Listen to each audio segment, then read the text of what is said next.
प्रिय किसान भाइयों, आपको हमारा सादर नमस्कार। मैं हूं Ramgopal Tiwari, Mahadev AC and ABC जो कि एक बीज उत्पादन फर्म है। हम आपका स्वागत करते हैं। जैसा कि हर वीडियो में हम आपको बताते हैं कि हमारी फर्म एक अच्छा बीज का उत्पादन तो करती ही है, साथ में कृषि में उपयोग होने वाले समसामयिक जो खाद होती है, हमारे रसायन होते हैं, या किसी फसल की उत्पादन क्षमता कैसे बढ़ाई जाए, इस पर हम आपको सूचना भी प्रदान करते हैं अपने वीडियो के माध्यम से। तो आज का विषय सबसे महत्वपूर्ण में ये है कि आखिरकार जो सर्वाधिक प्रयोग की जाने वाली खाद है यूरिया, वो हमारे खेत में सबसे ज़्यादा कैसे काम करे, और जब हम उस खाद का प्रयोग अत्यधिक कर देते हैं तो उसके नुकसान क्या होता है, और यूरिया खाद का प्रयोग कैसे करना चाहिए।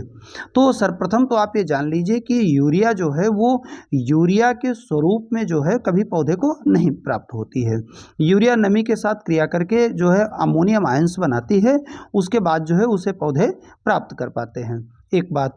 दूसरी बात यह है कि यूरिया का प्रयोग जो है वो हमेशा आपको शाम के समय करना चाहिए, दूसरी मीटिंग में, क्योंकि अगर आप दिन के समय में, सुबह के समय में करते हैं तो यूरिया जो है वो गैस बन के कुछ ना कुछ उड़ जाती है। इसलिए आपको अत्यधिक फायदा प्राप्त करने के लिए शाम के समय प्रयोग करना चाहिए। वैसे विधा तो ये है कि ऐसी खादों को जब भी डाला जाए तो उन्हें मिट्टी से ढक दिया जाए, लेकिन खड़ी फसल में ऐसा करना संभव नहीं होता है, तो आप इसे शाम के समय इसका प्रयोग करें।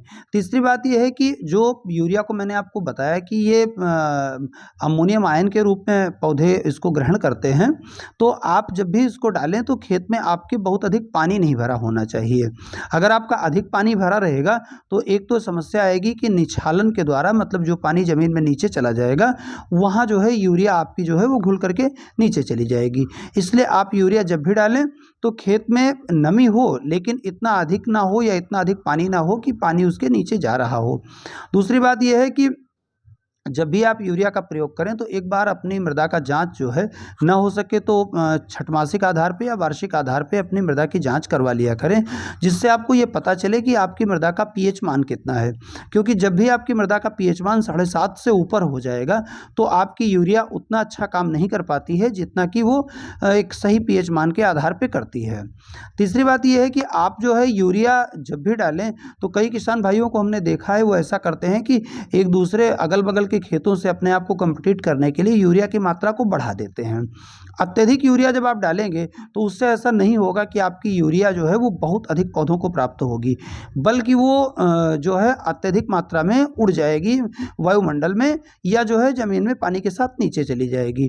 तो आप उसी यूरिया को जो आप डाल रहे हैं उसे टुकड़ों में कर लें, मतलब कि तकरीबन 8-8, 10-10 दिन के अंतराल पर उसी यूरिया को जब आप डालेंगे तो आपकी यूरिया जो है आपके पौधे को अत्यधिक प्राप्त होगी। तो अगर इन विधियों के साथ आप अपनी यूरिया को अपने खेत में प्रयोग करते हैं तो एक तो मात्रा कम लगेगी, दूसरा जो है उसको आपको लाभ पर्याप्त मिलेगा।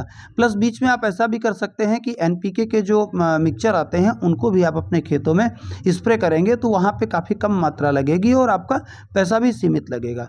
आशा है कि ये यूरिया की प्रयोग विधि आपको बहुत अच्छे से समझ में आ गई होगी, और अगर कोई चीज़ आपको अन्य बातें समझनी हो कृषि और बागवानी से संबंधित तो आप हमारे इस चैनल को सब्सक्राइब करें, लाइक करें और अपने दोस्तों को भी शेयर करें, जिससे एक सही जानकारी, तथ्यागत जानकारी आप और आपके सहयोगियों तक पहुंच सके। हमारे साथ बने रहने के लिए धन्यवाद। कोई अन्य जानकारी लेनी हो तो हमें कमेंट बॉक्स में मैसेज कर सकते हैं, हमारी टीम अवश्य आपकी सहायता करेगी। Thank you.